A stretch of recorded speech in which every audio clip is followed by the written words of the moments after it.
Kemotongan yang ngangus ke 5 unit kendaraan di garasi klinik Mitra Ananda di Jalan Sebetong, Kecamatan Ilir Barat 1 Palembang pada Senin dalu.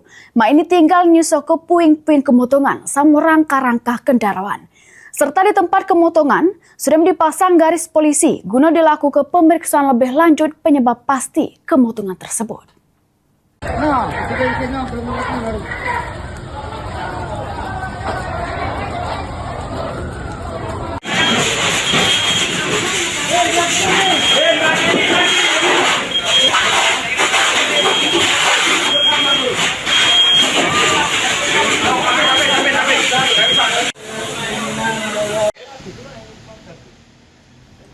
Kemotongan yang ngangus ke 5 unit kendaraan yang berada di garasi klinik Mitra Ananda di Jalan Sebetong, Kelurahan Sering Agung, Kecamatan Ilir Barat 1 Palembang pada Senin dalu.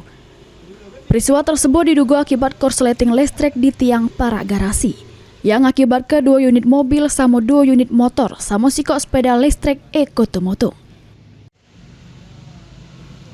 Dari pantauan di lokasi pasca kemotongan, terselek garis polisi sudah dipasang di tempat kejadian perkara.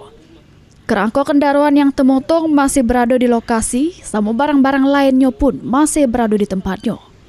Kondisi garasi sama sebagian kamar klinik pun terselek menghitam. Dari informasi yang dihimpun, ini pihak kepolisian masih melakukan penyelidikan terkait penyebab pasti kemotongan tersebut. Heru Wahyudi, PAL TV.